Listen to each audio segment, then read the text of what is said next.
If God is good and powerful, why is the world so bad? I won't believe in a God who allows suffering. He might exist, he might not. But even if he does, I don't think we can trust him.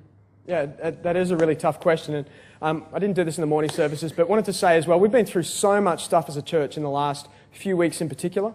And if you've ever noticed when you're going through really tough times, that a smart answer doesn't do a whole lot for you, if you noticed that. And so we're not trying to give some type of smart aleck answer, that's not the aim here. We are trying to give solid answers. But if you really are struggling with some things at the moment, then as a pastoral team, we would love to pray for you and to support you through that. Because that's what we really need at the heart of it, is presence to be with us, not so much an answer to kind of carry over our minds. But that said, I think there are some really solid answers to this. I mean, this challenge gets to the heart of every single one of our lives. I don't know a person who hasn't been through some type of tragedy, whether it's family bankruptcy, as is happening a lot nowadays, or whether it's sickness, or whether it's the death of a loved one. And have you ever sensed when something goes wrong like that, that there's this deep gut level feeling that says this is not the way the world is supposed to be? You sense that? But why is that? Why? See, suffering poses a problem to every person and every belief system. Let me just take two. Say, for instance, with Hinduism, your present suffering is bad karma working its way out through a present reincarnation. It's justice. Why should you help someone in that situation? Because you'll actually threaten their next reincarnation. Say we look at atheism. The only reason that humanity is here is because we outlasted the opposition. Only the fittest deserve to survive. Now, in that case, suffering may not be our preference. But on what basis can we judge it as evil? Or say that suffering is bad? Yet the fact that all of us do that seems to point, as I said a bit earlier, to an objective standard that sits above it all. And to speak of an ultimate standard, that really is to speak of God. So in a bizarre kind of way, suffering actually is evidence for God's existence. Otherwise, we wouldn't have the sense that something was wrong about this or that these things were evil. Now, it's really easy to say that God should have made a world without suffering. That's a really easy line to say. But what would it take? Back in 1998, I suffered a broken neck. And I could blame God for that. I could say, God, why did you do this? But at the foundational level, it came down to two things. It came down to my poor choices, and it came down to natural laws like gravity. Right? Now, I guess we could expect God to step in every time and to reconfigure the world for a soft landing. But then, would we really be free? You see, the greatest thing in this whole world, the greatest ethic, the greatest thing we all aspire to is love. And for there to be love, there has to be freedom. God set up this world because He doesn't want to coerce a response. He gives us the choice to respond to Him or not. And we can do that. So the greatest of all possible worlds has to include freedom, to include love. And if it didn't include freedom, if we just ruled out any type of suffering through the misuse of choice, then all we would have is mindless, loveless robots. That's not the kind of world that God wanted to make. But there's costs that come with that kind of world. You see, God made us for a few reasons. He made us so that we could love Him, so that we could love each other, and we could lovingly steward this world.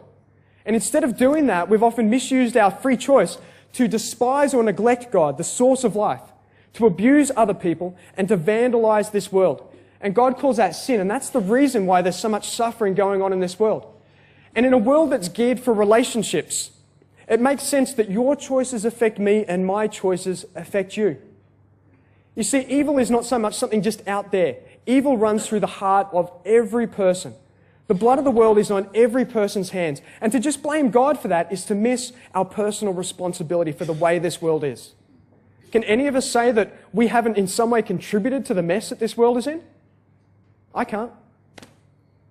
I think Christianity explains why our suffering is not the way the world is supposed to be, as opposed to most other belief systems. We're in a good world that's gone bad. And it's been that misuse of choice that's caused all these problems. But just to speak of God and suffering is really to miss the heart of our story. Because you know that God entered into our story. And when we start to look at this as God in Jesus and suffering, the problem is radically reframed. Can you picture Jesus there with someone who's suffering, just going, that's a bit of bad luck, you shouldn't have made that choice?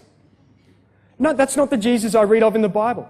Instead, He came to help the hurting. He came to give health to the sick. He came to give sight to the blind. He came to set free the captives. And in my experience, he's still doing this today. He's still doing it directly and also through his people who are sent together to help heal a hurting world. That's what he's about. And we can respond to that. That's the kind of Jesus that we worship. But it's even more than that. You see, when I was in hospital, I was lying in bed paralyzed. I recognized I was there because of the stupid choices that I'd made. But I saw Jesus immobilized on a cross. And he was there to pick up the tab for the sins of the whole world. All of our sins. He didn't have to do that. But he did that. Why? Because God enters in. God suffers too. We worship the God with scars in his hands. That's our God. And we don't so much need smart answers. We need a presence. We need a wounded healer to journey with us. And that's what Christ offers us. So much more. And it's that kind of God that I can believe in. And not only does he enter into my suffering, but he grounds my hope that one day, just as he rose from the dead, that he's going to resurrect this whole cosmos and us with it to a world with no more suffering. You got that sense there shouldn't be any more suffering? That's because that's the way it's going to turn out. He's going to deal with it. No more pain, no more sickness, no more cancer, no more marital breakdowns, no more hardship. He's going to deal with it. Just a loving, eternal embrace. That's the God that I worship, and that's how I make sense of suffering. Yeah, thanks, Dave. That's been a really good answer. Is anyone... It's pretty hard it's hard to stump Dave sometimes. Does anyone have anything to add?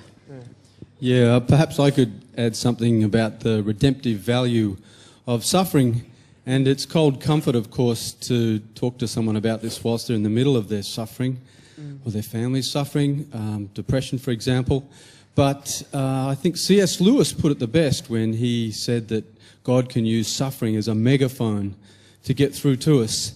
And certainly I can speak for our family that there's been considerable suffering in our family and in my life as well. And the Lord, through his incredible grace and love, has used that to draw us closer to him, to draw us closer together as a family, to help us to understand when other people are hurting, to really understand where they're hurting. And so the Lord can use suffering in a redemptive way. But as I again emphasise, it's not the right thing to say when someone's in the middle of this suffering, but undeniably, intellectually, God can use that and does use it in our lives. Yeah. Yeah, I guess when I look at the suffering in the world and even personally some of the really tough times that I've gone through, and I sometimes doubt whether God can bring good out of it, whether he can, redeem it, whether there's a purpose in my suffering and the suffering of those around me. And what comes to mind then is that God has already brought the greatest good out of the greatest suffering when Jesus died on the cross. And if God can, do such an amazing thing as redemption for mankind out of the greatest evil act that ever happened, then he is well able to redeem our suffering and to bring good out of it. That's awesome. Thanks, Craig. I said in the morning services as well that it's good to know that just because something looks pointless to us as you're going through it, it's like, what's the point of this? Doesn't mean that there is no point to it, that God in his infinite wisdom can see how these things play together. It's about trust.